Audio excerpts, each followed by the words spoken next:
Welcome to WBUR CitySpace. I'm Maria Garcia. I'm so happy that you're here for this virtual celebration. I'm the creator and host of Anything For Selena, and this is a live special taping of our bonus episode. We're streaming live tonight from the WBUR CitySpace Facebook and YouTube channels. And if you haven't already, I encourage you to subscribe. Well, we've gotten so many questions from people who are curious to know about what it took to create Anything For Selena, how we conceptualized the show, how we worked, how we figured out which episode we were going to do, the storylines, and of course, how we're feeling now that the episodes are out and how you're feeling now that the episodes are out. So we want to talk to you about all of this. We'll be playing some of our favorite clips. And we want you to ask questions throughout this event. So keep sending us your questions at Slido, Slido.com. And the event code is Selena. So we're going to try to get as many as we can. All right, you'll be hearing from producers Kristin Torres tonight and Antonia Cereijido, and of course from me, about our favorite moments, making the podcast, how the process touched us personally, and what we've heard from listeners so far. So let's go. Let's do it. Let's get started. First, let me introduce our producers in more detail. Kristin Torres. Kristin Torres was the very first producer we hired for Anything For Selena. If you've listened to the series, you've heard her story in episode 6. In that episode, Kristin shared the story of her complicated relationship with speaking Spanish, or not speaking it, I should say, and how working on Anything For Selena helped her confront her feelings about her grandmother's choice not to teach her Spanish. It's a really resonant episode, one of the most powerful in the entire series. And just one example of all the work that Kristin did to make Anything For Selena come true. So welcome, Kristin. And also joining us is Antonia Cereijido in the pink power blazer. I'm in pink too. Yeah. And it's not a power blazer, but it's like a power organza shirt. Yeah. I didn't get the pink memo, but I have a pussy bow, so. Different eras of Selena, potentially. There's like There's a theme. Maybe. It was in the recesses of our brain for sure. And actually, I thought that those flowers were pink, Kristin. But let me keep going. Let me tell you about Antonia. She's a senior producer at Futuro Studios, our editorial partner who collaborated with WBUR to create the podcast. And you probably heard her producing and hosting Norco 80, an amazing podcast from Futuro Studios about the history of policing and how a specific bank robbery shows us all of these social ills. So Antonia was the producer of that. You've heard her. And her sharp eye, or I should say her ear for radiocraft, helped us shape the podcast into a beautifully produced narrative story. Some of the most defining choices for Anything For Selena in terms of its sound and structure originated from the brilliant Antonia. So I'm thrilled that she's joining us to tell us about some of the behind the scenes milestones of the project, including, and I'll explain later, a butt curse. We're gonna get to the butt curse. Yes, there was one episode was perhaps a little cursed at the beginning. So let's start though. I'm going to be very on brand here, and I'm going to start with the Creosote Bush. If you haven't heard the first episode, the creosote is a plant I describe when I open the series. So let's hear the clip. If I was somehow asked to say only one thing about the place I'm from, it would be that it has this unforgettable smell when it rains. It's slightly floral, but mostly it's this very specific, cool, earthy desert aroma. And there's usually a calm, clear breeze, which carries these concentrated little pockets of fragrance. Oh my God, there it is. The smell comes from the Creosote Bush, a resilient plant that thrives only in this particularly arid landscape. Especially after a thunderstorm, the Creosote Bush releases a bunch of these oil compounds into the air, stuff found in citrus, rosemary, pines, and it just smells like the earth exhales. Creosote can live for thousands or tens of thousands of years. It's one of the oldest living things on the planet. And here, this ancient brush grows at the foot of the Franklin Mountains and the valley they nestle below. Cutting through the desert valley is the Rio Grande, dividing 2 cities and 2 countries. El Paso, Texas to the north, and Ciudad Juarez in Mexico to the south.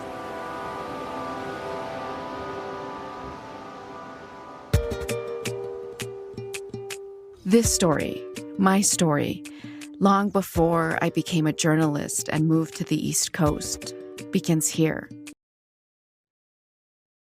Yeah, so that's the beginning of the series, the beginning of episode 1.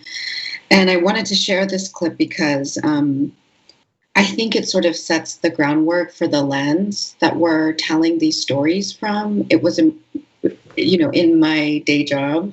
This has been my day job for the last year, but what I do for a living is I think about journalism a lot, and I think about our craft, and I think about how we do journalism honestly. And I always tell young journalists, do not abandon the lens that you're telling this story from. Acknowledge it and know what place in the world you're telling it from. There is no such thing as telling a story from a place of nowhere. We all occupy a place in the world. And for me, that's the border. For me, that's being a first generation Mexican American who has deep, deep ties to the frontera. And that includes in many ways, a sort of an ethos of fronterizanes, of this duality that is evident in everything about me as a person. But it's also visceral. It's also just this attachment to this land, to the desert, and everything it represents for me. And so I just wanted to sort of set the tone and say, this is the place in the world that I'm telling this story from. This is, this is the lens that I'm taking. So I wanted Kristin and Antonia, I know you all remember this moment. It was early on when we started the editorial partnership. And we were like, okay, so what is this going to look like? And I remember the first time I told you all this is how I wanted to start the series. I wonder what you all thought about it. I remember being thrilled. I was like, this is hot. And I think I was excited because it's your perspective, both where it's telling who you are and where you're from, but it's also this is the kind of storyteller I am. This is going to be a poetic journey. And I think podcasts, bio podcasts, you don't often get the approach on a storytelling level was just so exciting. And people don't know this, but Maria writes in stanzas. She doesn't I've never seen scripts like the ones that she writes. And I think it really shows in the language, and it makes it just very beautiful to listen to. I actually did not realize that I wrote that way until you all pointed it out. And I was like, oh my gosh, yes. It is one long 30-page poem. Yeah. I remember Antonia was pro creosote and I was creosote skeptic. I was like, I don't know. And, it's so hard when you're reading a script to kind of get the feel for what it's going to sound like and how it's going to all come together. But I do remember listening to the first mix of episode 1, which was mixed by our really awesome sound designer, Paul Veitkes, and just thinking like, wow, this comes together. This is what she was talking about. And I understood it. I got it. And I'm really happy that we opened that way. Yeah, so I got to talk to y'all now about Abraham Quintanilla, about episode 2. And this is the episode that I've heard from a lot of people. Actually, first, let me check if there's questions before we move on to episode 2. Anonymous, what was the initial spark for the podcast and how did it evolve over time?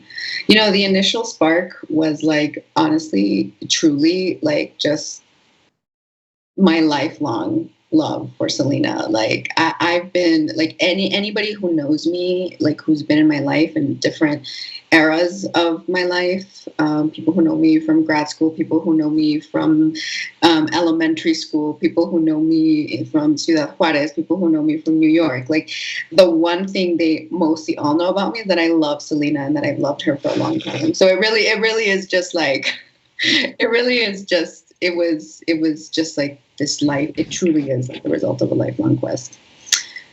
From Samantha, your personal story and connection to Selena was a major connecting factor for me. How did you gauge how much of your personal story to share? Oh, that's a great question. You know, well, I think I was always sort of gauging it like, at what point am I being honest, right? To me, like that's the most important thing, because this isn't, I don't consider this like the grand biography of Selena, right? This isn't like the grand standard bearer, I think, of, or maybe in a way, I hope it is in terms of like the journalism that's in there. But I guess what I'm saying is, I was always sort of looking out to say, like, how do I continue centering her in a way that is honest to me, that is like honest to the way I'm telling it? And there were moments where, like, if I was honest with myself, I could not separate like myself as a person, as a human being, to like myself as a journalist. I just couldn't, like, I couldn't tell the story honestly about Abraham's relationship with Selena without like being real with the listeners and being like, I have to tell you how I'm looking at this story. I have to tell you my lens, because if I don't tell you my lens, then I'm not being an honest journalist. And so I think that was always the deciding factor for me. That was the guiding light, this sort of like honesty with the listener, with myself, while also like centering Selena, but being genuine about the place in the world that I'm studying her from. Do you all, and also I just had Antonia and Kristin, there were moments where we were just like, okay, let's get rid of this in the script. It was also just like, having people who check you.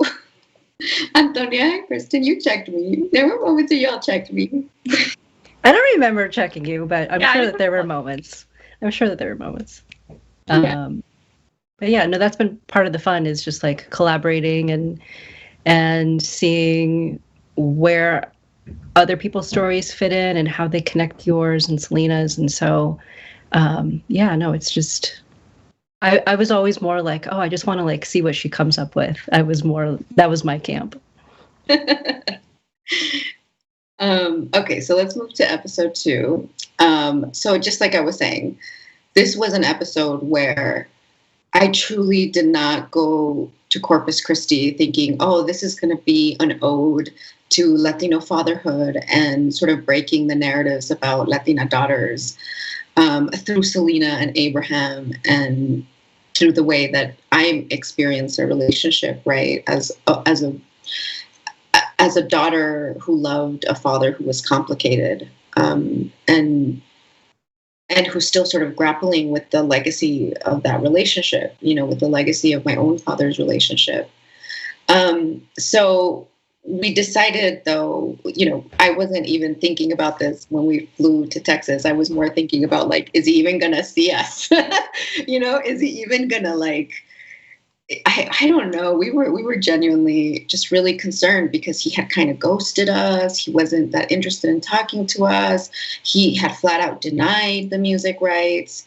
But I just knew, like, as a journalist, like, I had to give it my all. You know what I mean? Like, I had to really, I had to make sure that I did my whole due diligence. And that meant like flying blind to Corpus Christi. You know, that meant just like getting on a plane and being like, bueno, pues vamos a ver cómo nos va. So let's listen to a clip of when we went to lunch with Abraham. The next day, Abraham allowed us to record. It's not recording right now, right? It is. We went to the Hi Ho, a Tex-Mex restaurant he's been coming to since Selena used to join him a quarter century ago. I want the same fideo con carne. I want it in a bowl. And do you have just regular beans? Yeah. Those tortillas look good. There's a big painting and dozens of photos of Selena set up like a shrine on one of the walls of the restaurant. A lot of people came up to Abraham to say hi. No, you don't know them. They're not from here. No. You're just trying to hit on her. That's all you're doing. No, I'm not. I was still slightly on edge around Abraham, scared that I'd mistakenly say something that might offend him, that I'd encounter the Abraham of the Selena movie. Sometimes it was a little awkward, or more like I was a little awkward. All right. You going to ask questions? I will. All right. As lunch goes on. Are you just going to...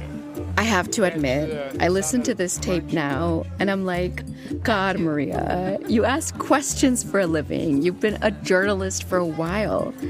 What happened here? Mr. Quintanilla, does your wife cook? Does your wife cook a lot? We eat out all the time, out of a can.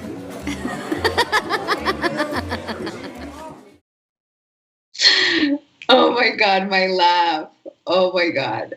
Can I tell you all, there was so much tape that I was like, we gotta just not, there's so much tape of me just laughing so hard because it's like notoriously easy to make me laugh, but like, yeah, so it was a fun time with Abraham. Kristin, you were at this lunch. What do you remember how imposing he was?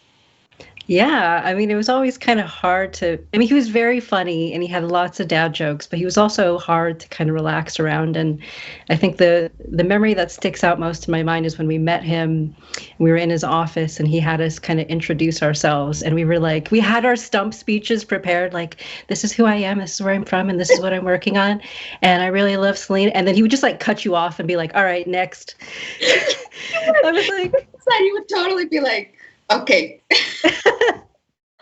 And it was like, okay, he'll talk to us, but he's gonna kind of control how much he wants to say and all that kind of stuff. So that was our first inclination. Yeah. So I have a question here from Jen. What insight, if any, was gained about Selena's mom? I'm so curious about her and what happened to her since Selena's passing. Yeah.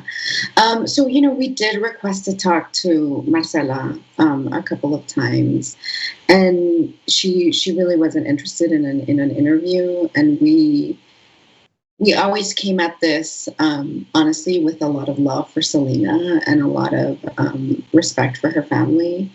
And so we, after a couple of times of trying, we respected her boundaries. But, Mr. Q talks about her a lot. He talked about her a lot. He told us like their whole love story when they met. He was in the Army in Washington State, and he was one of the only young GIs with like a car. And so he would go to like surrounding towns, and he was on his way to a date, on his way to like another date with a woman who he had just met. And then he saw Marcela walking to like the movie theater. And he just like made a U-turn. He was like, hey, like wanting to talk to them, but then they like went into the movie.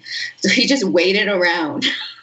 He just waited around till they got out of the movie, and then he like, made his move with her. But he talks about, he tells stories like that, and she called multiple times when we were hanging out with him, Kristin. Like, it's very clear they're like a very tight-knit family, and she's just, she doesn't go to the museum every day. Like Suzette and Mr. Q are there all the time, but she doesn't, and I think, that's obviously by choice. I think that she honors Selena and her legacy in a way that's not as public facing as Mr. Q and Suzette. But yeah, I would love to meet her too. Priscilla, can you share more about your research process, where you looked and where you visited to collect your information for the podcast? Oh my gosh, well, this is a pandemic baby podcast, Priscilla. Like, this was done in the middle of the pandemic. I mean, the episode 2 where we go to Corpus Christi, that really was our last reporting trip. And we were supposed to be gone a month, and we're supposed to go to all these places. And then suddenly, like, the world shut down, and we were at home, and we had to like recalibrate our reporting process, and everything. But yeah, we looked at everything. I mean, we researched everything. Like anything Selena out there, we have read. All of the scholarly articles. I mean, Kristin, you did research on this for months before we even started like conceptualizing the series. Yeah, I would go and search Google Scholar and the Boston University Library and find all kinds of a lot of scholarly articles about Selena, but also kind of what her iconography means in Latinx culture, and to get ideas. So from everything from scholarly articles to magazines to Chris Perez's book to Selena memes, obviously, everything was pretty fair game. Yeah, I don't want to give too much away, but I got some good news today. That Kristin and Antonia don't even know this. They're like, what are you doing? Good news today from I won't give it away, but there might be a surprise in the next couple of weeks. Anyway, from Anonymous, Abraham was apprehensive about giving the rights to the music to not devalue Selena's legacy. What are the family's thoughts on the podcast? Okay, so Mr. Quintanilla texted me after he heard episodes 1 and 2, and he told me that he was proud of me, that he was proud of the story, and he said that it made him cry, and that it took him on a journey, episode 2, and that it was really great work. which is like, oh my God, that was the moment when I was like, oh wow, it was just like a weight off of my shoulders. I was so thankful. But Antonia, you were the first person who said, okay, the way we got to tell this story with Abraham is to hang the narrative around this tension about whether we got the music rights or not. Do you remember, what was it like seeing different iterations of this episode? Because this episode looked really different from beginning to end, like in terms of like the writing process. Well, reflecting back on making this, I remember when we started, you guys had already done the Corpus Christi trip. And the first question we asked was like, well, was he a good talker? Was the interview good? And Maria, you were like, it's fine. And I was like, oh, no. Like, this is a big interview. And then it was beautiful. I was like, what is she talking about? It's such a great interview. And I think it was good because I feel like the rights is like a kind of like a red herring, like one of the concerns I had early on with the podcast was like, I knew there was going to be beautiful analysis, but I was like, is this going to like have like the propulsive feeling of like of a story? And I think that I think without even my suggestion, it would have had that already. But I think that there's like 2 plots in that. There's like both the the rights, and then there's the, what is he going to be like, and am I going to be able to relate to him? And then ultimately, I think the most beautiful part of that story, and I'm sure everyone would agree, which is your own personal story with your dad. And so it's like, it's cool because that episode ended up working on like 3 different levels, and they all tie in together. And no, I mean, the first time I heard like a full draft of that episode, I was blown away. It was so beautiful. But yeah, I was nervous that that it was like not going to feel like that was going to feel like, like a research article. But from the beginning, once I heard your writing, I was like, oh, it's definitely not going to sound like that. Yeah, no, I hear you. So the music rights took years off my life. That the most stressful thing I've ever done, but I felt so good when we finally did it. Yeah. Oh my gosh. That was a saga. That was a saga. I know. Well, you should be so proud. Kristin was our music rights expert. So episode 3. So the first 2 episodes are like super intimate, right? It's really me like unpacking what Selena means to me, and confronting my father's loss by meeting Abraham. But episode 3 is like when we really zoom out into the world, when we really break down how Selena's symbolism like transformed into a political statement, and like particularly the weekend after her death. And we revisited like some really cutting words by Howard Stern that to me, at least, were aimed, or to me, they conveyed, whether he meant them this way or not, a sort of diminishing of the value of her life. So let's listen to an excerpt from that episode. Day after Selena's death, when every national outlet featured devastated Latinos crying on the street, Stern and his producers made fun of them while playing Selena music. Let's dance to happy Madonna-like music. Let's dance and forget the people starving to death. Spicy food. It's spicy food. Let's burn our pizza with the peppers. Yeah. Absolutely no feeling whatsoever. If we wait till nighttime, the dogs won't bite us when we sneak into taxis in California. It's limbo under the border. Our country is so bad we have to sneak out in the middle of the night. So let's listen to vapid music. Anything that keeps our minds off of our terrible planet. As a 9-year-old child of Mexican immigrants, I didn't even know who Howard Stern was at the time. But when I discovered this tape, even 25 years after Selena's death, it felt like Stern made a mockery of our mourning. Our grief for Selena connected us, made us visible in this country, but also made us a target.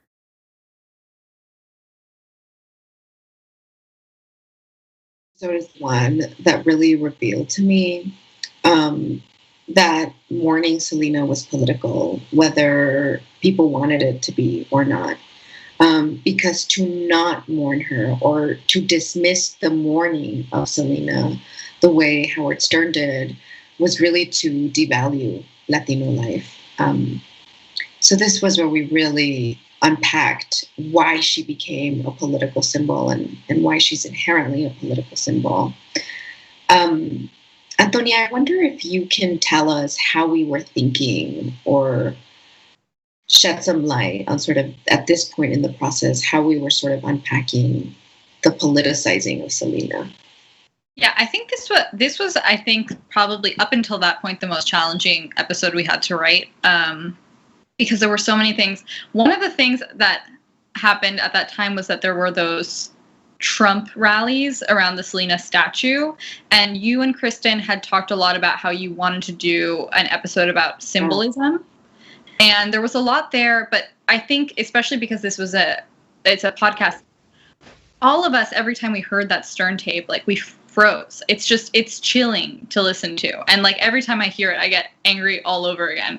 And so I think that kind of opened up like the vehicle with which to talk about this like identity that is created in contrast to that hatred. But it took us a while because it was there's especially thinking of Selena as a symbol, it's just there's so much out there, and like how to articulate that. And once I think we pinpointed that it had to revolve around that Stern tape, I think it really all started to come together. Yeah, no, I agree. Well, Kristin, you and I, when we were talking about this episode early on, we were thinking about how maybe we could hang it on her monument in Corpus Christi, and how, sort of when the monument was erected, there was actually backlash from white Texans who didn't get it, like who didn't understand why, a pop star merited sort of this prime real estate on the waterfront of Corpus Christi, where there's mostly like statues of literal colonizers, you know what I mean? Literal Spanish colonizers. And yeah, so, the early episode title was The Monument for this episode. yeah. And, how, her statue is like, she's, she's in a bustier, right? With her like leather jacket open and sort of like standing back. And it was just like this contrast to the other public art that's there. But ultimately, like, yeah, when we started doing the reporting and really starting to did some real just some real digging about what it was like the weekend after her death, like what the national conversation was like, what the vibe was like, we were like, oh, this is the moment. This is the moment. Like even before her monument, like this is the moment when she became a symbol like this. Okay, let's go to Butts, episode 4. Okay, so I was looking at an early outline of what episodes we would be tackling. And I remember there's a lot of episodes like the one we just talked about, episode 3, where like there was a sort of, the early iteration was very different than how it turned out. But this one, it was sort of difficult to sort of write and report out. But it was one of those early ones where like it was so clear to me. It was so clear to me that we had to have an episode about the evolution of the butt, like really, really early on. So let's hear a clip. By the late 90s, practically every article or TV interview with J-Lo brought up her butt. It was a whole butt craze. 21, Jennifer Lopez turned the fashion world on its ear with a bottom that shot her straight to the top. I don't know. This is you in your underpants. I like that. I like looking at girls in their underpants. You can serve drinks on her butt, really. She came with 2 limos, one for her, one for her ass. That's right. It's just our time. Women with the big booties. But there was at least one TV personality who wasn't that impressed. Because there's been all this talk about, my girlfriend Gail, I didn't even know this, but my girlfriend Gail and I talk all the time. She goes, people are always talking about her bottom. This, of course, is Oprah on her show in 1999. She goes, but honey, tell her that if she wants to see a bottom, I'll show her my bottom. That's a bottom. And everybody's always saying she has a big bottom. You just have a bottom that's in proportion to yourself. Yeah, I have a large rear, I guess, for the norm. But for me, it's normal. But what norm? No, because black women have had this bottom all our lives. And Latin women are the same way. Yeah. So this episode is about the cultural evolution of the butt.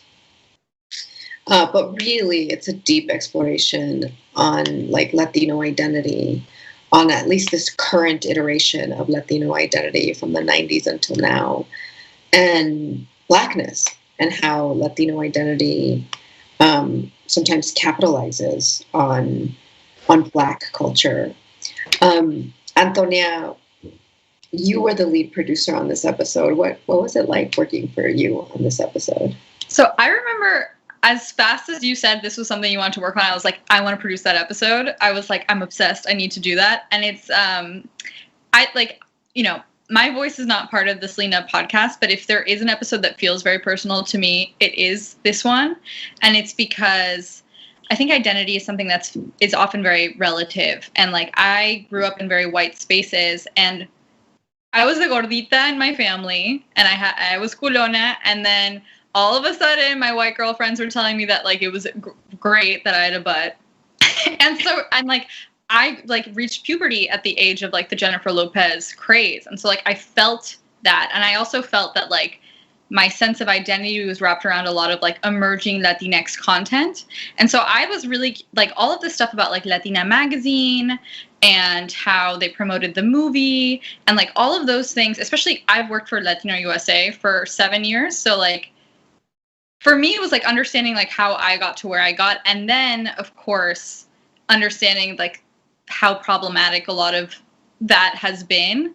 I think I'm very happy we're at a place where I think the public conversation is like really confronting these things. And my hat goes off to you, Maria. Like a lot of the writing at the end is from you about how Blackness is set aside in the Latinx community, or is literally there's so much prejudice within the Latinx community, and having those big ideas synthesized in that way, I don't know. To me, that episode is extremely personal, and it's like fun, but it's deep, and like I love the high-low. It's just I love that episode. Oh, and the curse was that nobody was getting back to us. Like we were like we didn't get J-Lo. We sent her like a ton of messages. We didn't get Mimi Valdez, who I was really excited to get, or Dream Hampton, who did a lot of like the early reporting on J-Lo for Vibe magazine. And those women are incredible. And the contribution they've done to journalism and like cultural analysis is amazing. And if they hear this, I love you. And that's our first. But then we started to get some yeses, and I think it all really came together.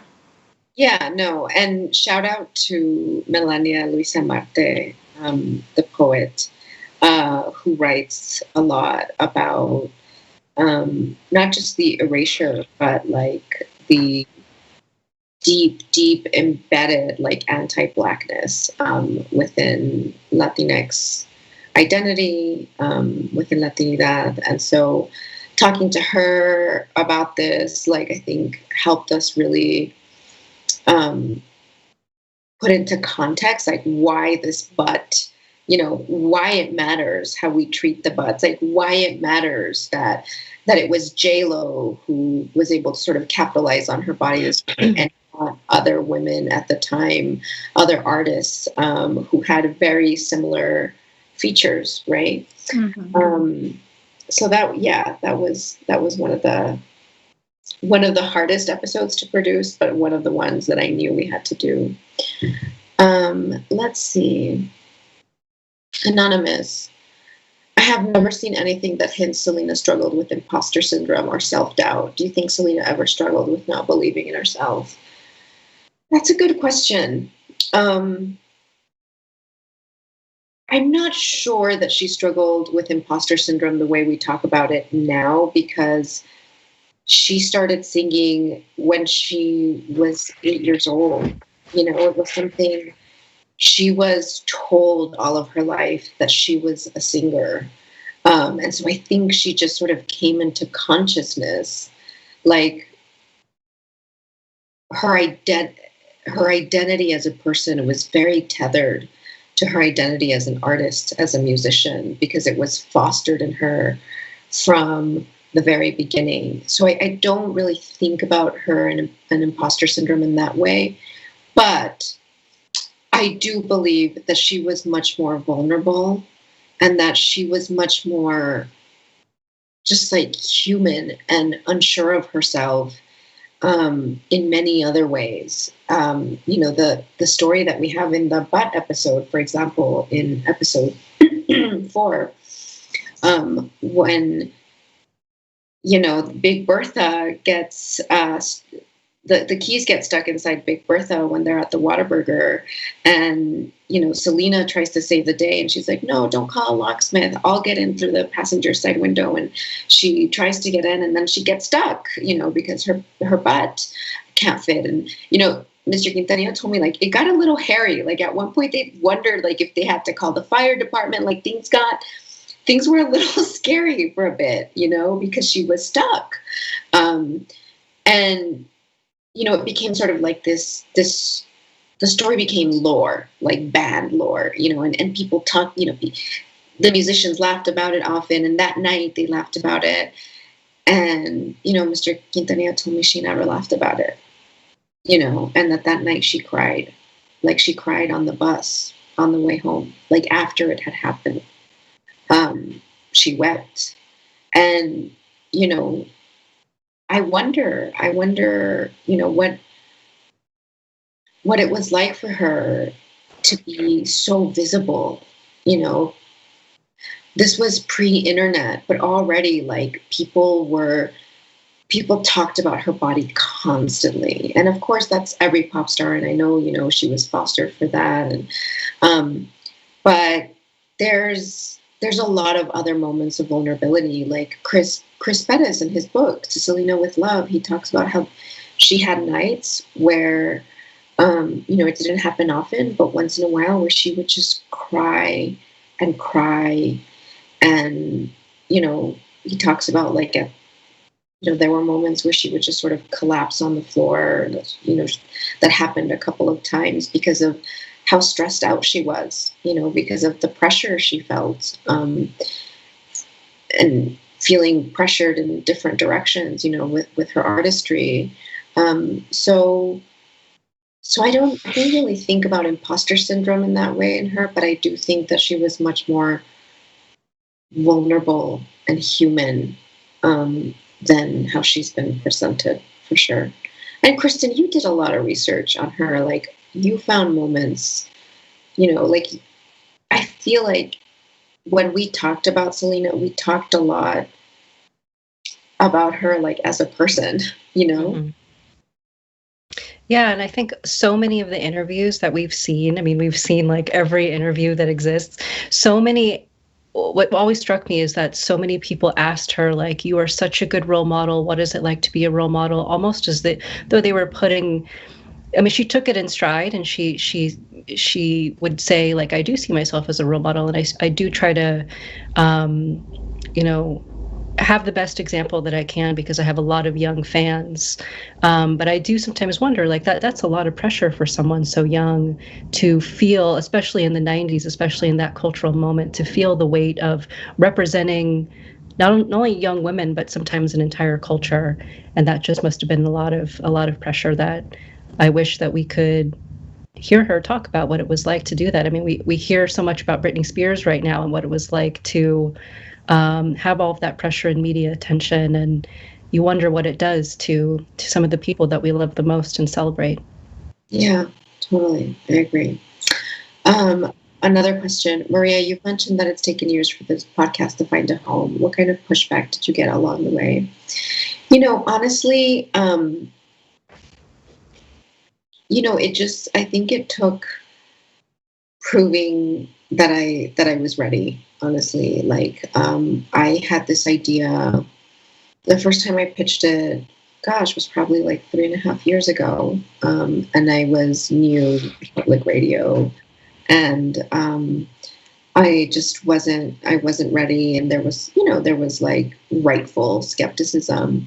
And also like I was focused on leading my team of like arts and culture journalists and doing our work there. But it was always sort of this glimmer in my eye, this pipe dream, like, if this, like the dream, and then, and I started like planting seeds along the way. And thankfully, like, my former boss, Iris Adler, the head of the podcast unit, finally, after a few conversations and, of being officially turned down once, and she was like, okay, I think we can explore this for real now. I think you're ready. And I think there's something here now. But yeah, it took just like personal growth on my part too. So moving on to episode 5, in this episode, we talked about the tension between assimilated Mexican Americans and in Texas and new immigrants, and how that played out in a big fight for visibility on the radio. This was one of the most fascinating and surprising turns of the podcast, because I genuinely thought this episode was going to be about how Selena revolutionized this underdog genre, with rural working class roots. And we do tell that story. We do tell the story of like the way Tejano came to be after the Civil War, when Mexicans were being lynched in Texas. It came from like this pretty dark time. But during our reporting, we uncovered that the story of Tejano is actually, it's one of immigration, and power and money and the way capitalism pits two groups against each other. So let's take a listen. Today, they took the genre of Tejano out of the Grammys, and they just give it to regional Mexican, which is Mexican groups. Did that shift from, Tejano to regional Mexican music in the radio, did that intensify tensions or resentment between Mexican Americans? Among us, among the Texas musicians and, the people that follow that, what's up with that? This is us, this is our culture, this is where, and now they're just treating us like regional Mexican radio stations here in San Antonio, Houston, everywhere, here in Corpus. They will not play a Tejano artist, period.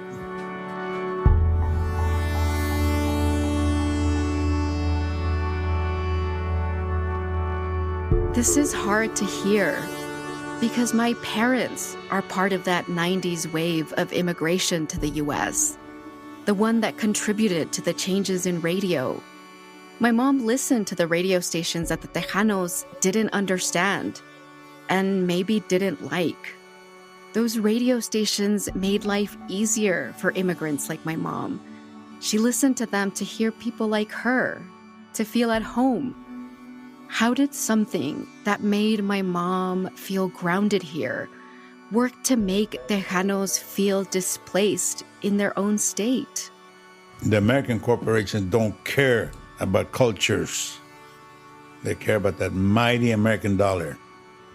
And they know that there's more Mexican people here living in the United States than there is Mexican Americans. So that's what they're going after.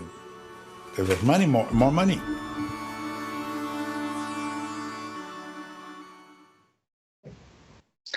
Antonia, you co-wrote and produced this episode. What surprised you about it? I remember like the two moments that I feel like this episode unlocked were, first, Kristin told me, she's like, there's this DJ, Bo Corona. I've seen him in a couple of clips. And Bo. Yeah, and Bo was like, you and Bo together, Maria, kills me. I love it so much. I think he's amazing. He's great radio. I love him. And then also you had pointed me to a couple of articles about the specific law that changed like the Telecommunications Act. And like that is, I also love like how geeky this episode gets into like NAFTA and the Telecommunications Act. Yeah. It's like, you think it's gonna be like a fun music story, but then NAFTA. And I like really like that turn. But I liked that it was exactly what you said. Like once the immigration and the sort of like radio elements were there, and then you added the beautiful aspect like of talking to your mom. How was it for like? Yeah, when did you feel like you understood that episode? Because we wrote it together. Yeah. Yeah. I think that it was after I spoke with my mom.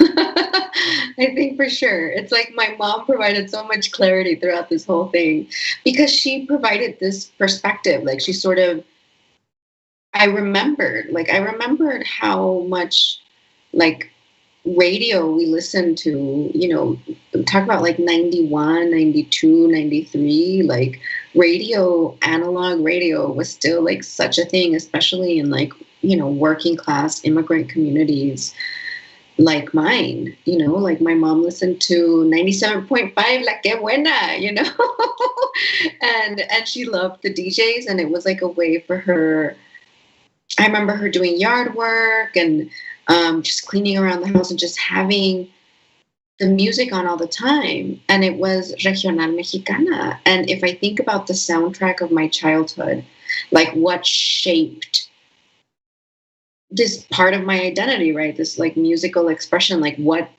my Mexican identity sounds like.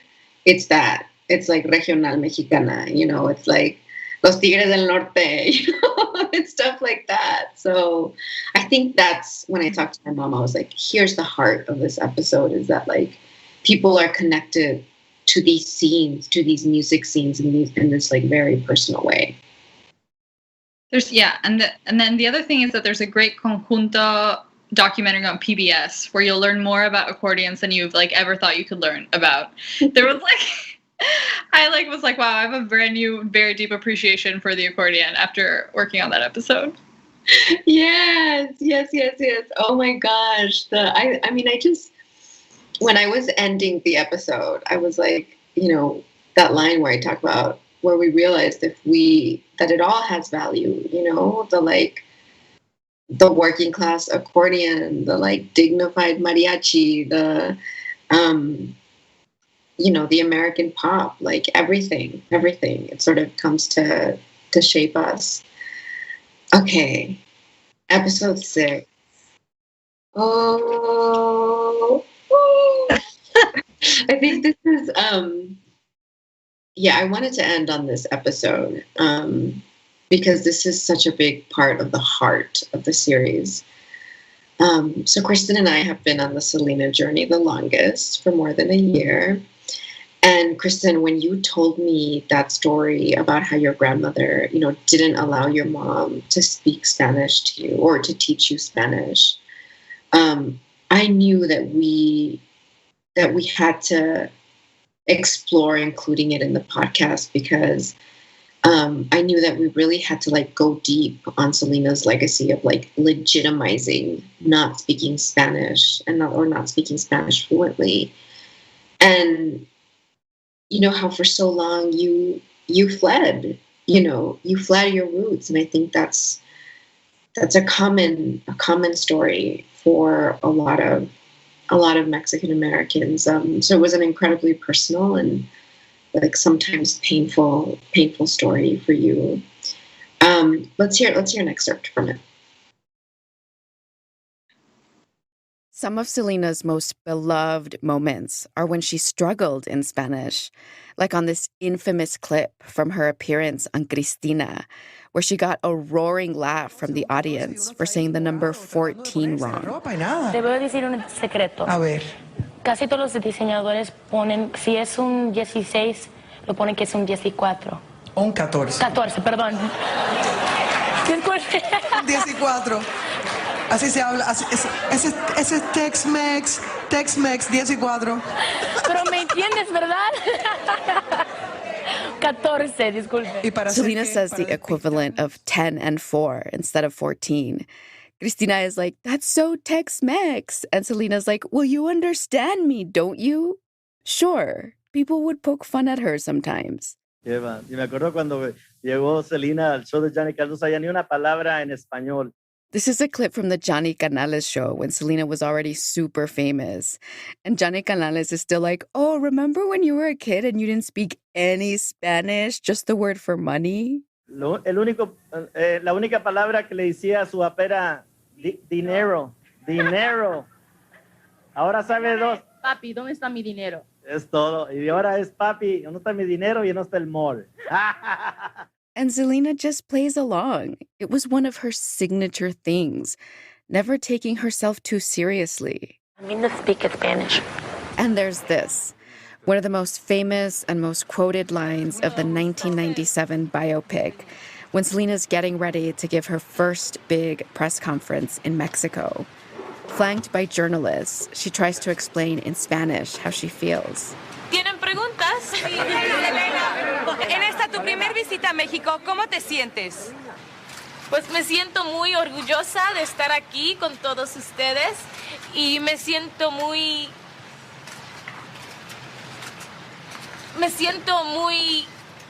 excited.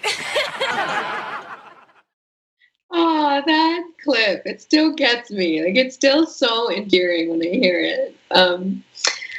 So those clips, they're humorous, but they're also really profound because it was like Selena dissipated in a way, sort of these generations worth of trauma that Mexican Americans have around speaking Spanish.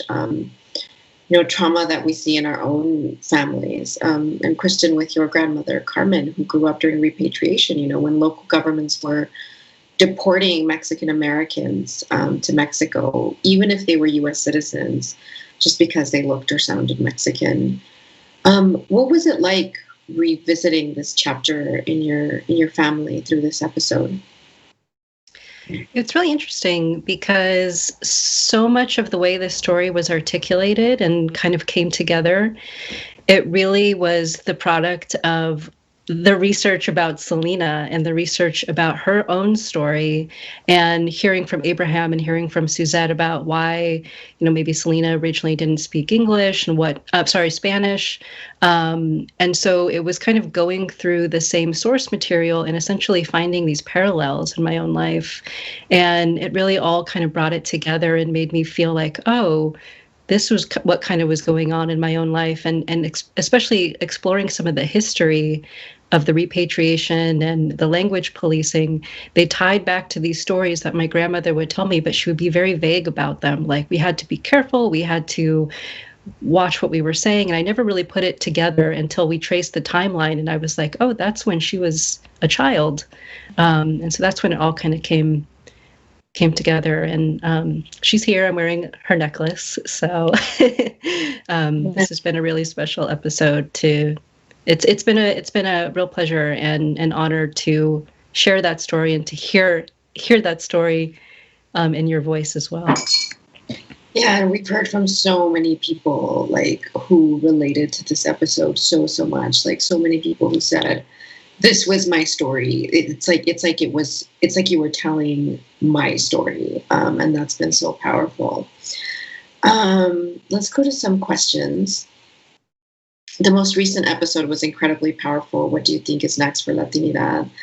And, we're taping this right as the episode on race just published. And it's the story about why Selena's brownness is an essential part of her legacy.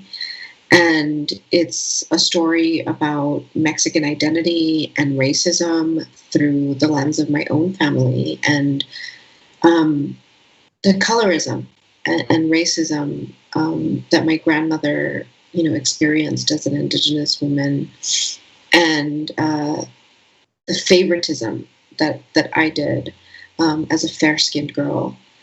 And, we didn't expect, to do these episodes that revolved around our grandmothers, with Kristin, your episode of Spanglish is about your grandmother's story, and the episode of race is a lot about my grandmother. But at the same time, it's not surprising, right? Because our grandmothers are the key to so much, like we say in the episode, to understanding the joy and the resilience that runs through our veins. And in terms of what do I think is next for Latinidad, I would hope that it's interrogation, that we are continuing to interrogate who Latinidad really serves. Is it used as a tool of white supremacy? What role do we play in it as a tool of white supremacy? And I think it's looking not just at society, but looking like the episode does inward, looking at our own families, looking at erasure and racism and colorism in our own families, and how our families uphold a Latinidad that favors whiteness. So I hope that is next, an interrogation of it. More questions. Anonymous, season 2? I don't know, Anonymous. We'll see. Here's hoping. I don't know. We'll see. Gonna leave it open. We have a few questions in that vein. Somebody wrote, Have you all thought about doing another season, since it's a podcast about belonging, doing an Anything for Gaga and belonging for the queer community? That is interesting. We've gotten in the last 3 weeks or so, no joke, I have gotten 5 DMs. 5 DMs from people who are like, so when is the Juan Gabriel podcast going to come out? And I have to tell you, I'm thinking about it. He's El Divo de Juarez. My mom met him once, but what if it's like a podcast about queerness and belonging? Anyway, that's just me sort of meditating on it on the spot. What else? So awesome hearing a podcast out of Boston centering our culture. Do you have any more podcast projects coming up that you can talk about? Not at the moment, but you never know. You never know what the future holds. You should listen to the other Futuro podcast. Yes. Yeah. There's a lot. What we should listen to after Anything for Selena. Suave, the podcast from Futuro, is amazing. It's about Maria Hinojosa's relationship of 25 years with a juvenile lifer his name is Suave, and he's an incredible person. Then there's La Brega came out. If you want more bilingual podcasts, fully out. You can binge the whole thing in Spanish and English. Stories from Puerto Rico by Puerto Ricans. So those are 2 that I would recommend. Yeah. We are so proud of the work that our partners at Futuro are doing. It's been like a dream collaboration, the sort of like WBUR and Futuro alliance. Like, it's everything. It's everything I could have ever asked for, honestly. Like, this team, I've been so proud to work with you all. You've made me a better journalist. And I've also been just really humbled by our listeners and the comments that we hear from them. So I just want to say thank you for everything you've shared with us about how the podcast has touched you. Thank you for sending us like your stories, for opening up about your own lives.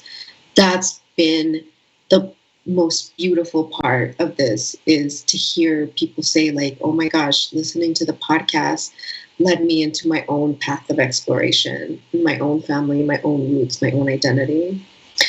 And to me, success for this podcast is measured by how it resonates with the community who really knows Selena. And I'm grateful that this work has resonated with you all. Thank you so much for being on this journey with us. Thank you, Kristin.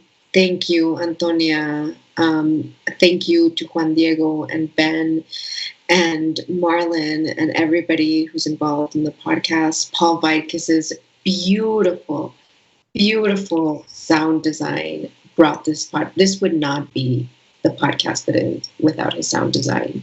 It would just be me talking. And nobody wants that. But Paul Weidkiss really elevated our work. So thank you. Like, what an honor. Qué honor. Like, thank you for this year.